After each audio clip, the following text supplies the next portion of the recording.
Voltei.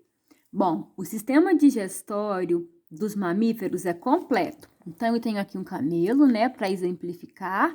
Os mamíferos, eles têm boca e eles têm ânus. Gente, os mamíferos, alguns mamíferos têm um sistema digestório um pouco mais adaptado, um pouco mais complexo. Vocês já ouviram falar nos mamíferos ruminantes? A vaca, por exemplo, o camelo. A vaca, ela tá o tempo inteiro mastigando. Você já percebeu isso? Acontece que a vaca e o camelo, que são mamíferos ruminantes, eles engolem o capim, aí o capim começa a ser digerido, aí eles vomitam esse capim novamente para a boca, mastigam mais um pouco e depois engolem novamente. E eles, turma, fazem isso para facilitar a digestão, para aproveitar os nutrientes. Os mamíferos ruminantes têm o estômago dividido em 4 partes, perceba. 1, 2, 3, 4. Então, você pode falar que são 4 estômagos ou um estômago dividido em 4 partes. Não vou entrar mais em detalhes, mas toda vez que você vê uma vaca lá em pé, mastigando, mastigando, mastigando, sem estar pegando o capim do chão, é porque ela tá vomitando o capim que ela já engoliu para a boca novamente, tá mastigando aquele capim vomitado. Ela vai engolir de novo, e aí sim esse capim vai ser aproveitado pelo organismo dela, certo? Bom, a respiração dos mamíferos é pulmonar, então os mamíferos têm pulmões. O meu esquema aqui é uma baleia, e você percebe, gente, que a baleia é um mamífero aquático. Baleia não é peixe, baleia não tem escamas, tá? Baleia não tem bexiga natatória, baleia não tem coração com 2 cavidades, baleia não tem brânquias, baleia é mamífero, baleia tem pulmão. Tem a traqueia aqui, ó. E, gente, olha aqui onde é que é a entrada do ar. É lá no topo da cabeça dela. Toda vez que a baleia quer respirar, ela tem que vir à superfície, colocar essa parte aqui para fora e puxar o ar para os pulmões. A baleia faz isso, os golfinhos fazem isso, o peixe-boi faz isso, o leão marinho faz isso, todos os animais mamíferos que são aquáticos, certo?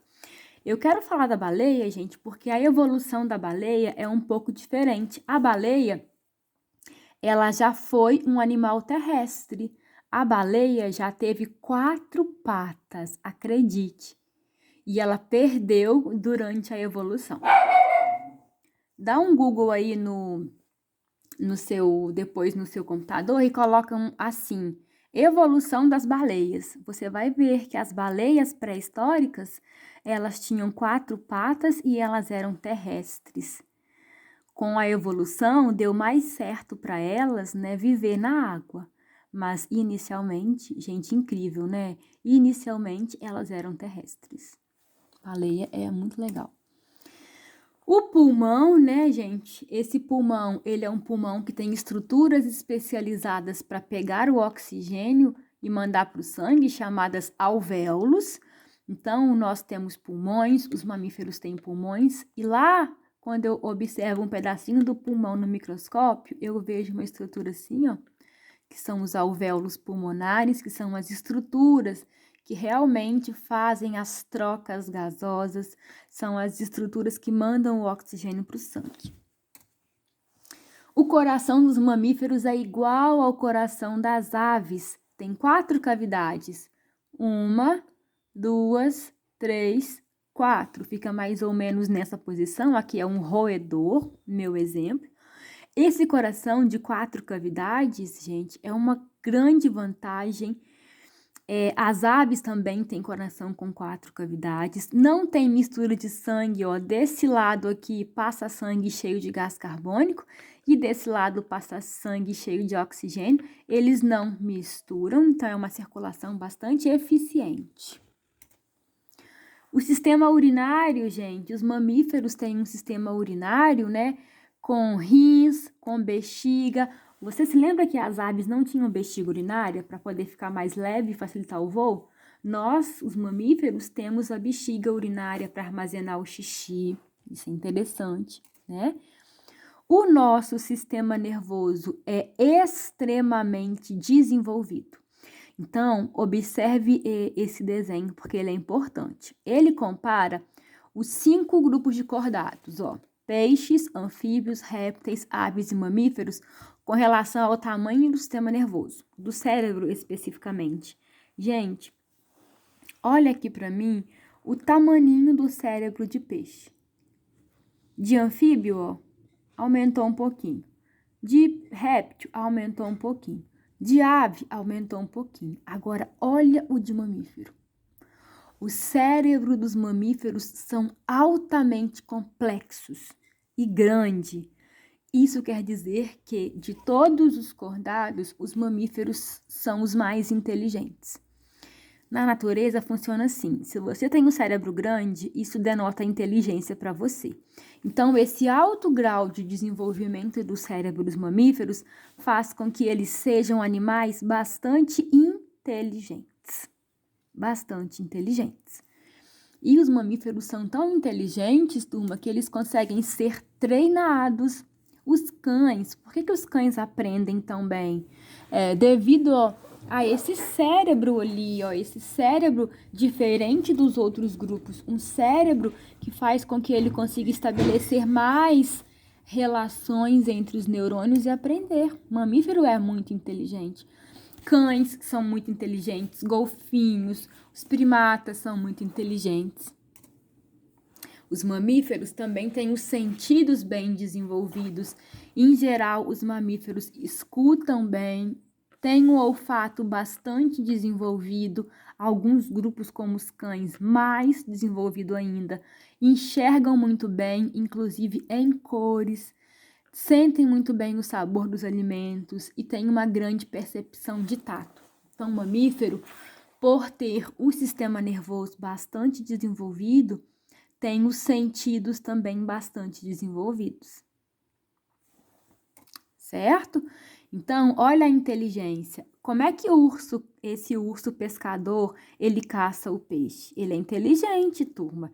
Ele não entra no rio e vai buscar o peixe, não. Na hora em que o peixe está pulando o rio acima, ele fica lá paradinho esperando o peixe. Isso é inteligência? É inteligência. Ele não gasta energia entrando no rio, correndo atrás do peixe, não. Na hora em que o peixe pula para subir o rio acima, o urso vai e captura. Isso é inteligência, né? De mamífero. Os morcegos e os golfinhos, turma, têm uma forma de se comunicarem chamada de ecolocalização, ou conhecida como sonar. Os morcegos, né? O Batman. Os morcegos, eles enxergam muito pouco ou são cegos. Como é que eles se orientam? Eles emitem sons e os sons, eles são ondas.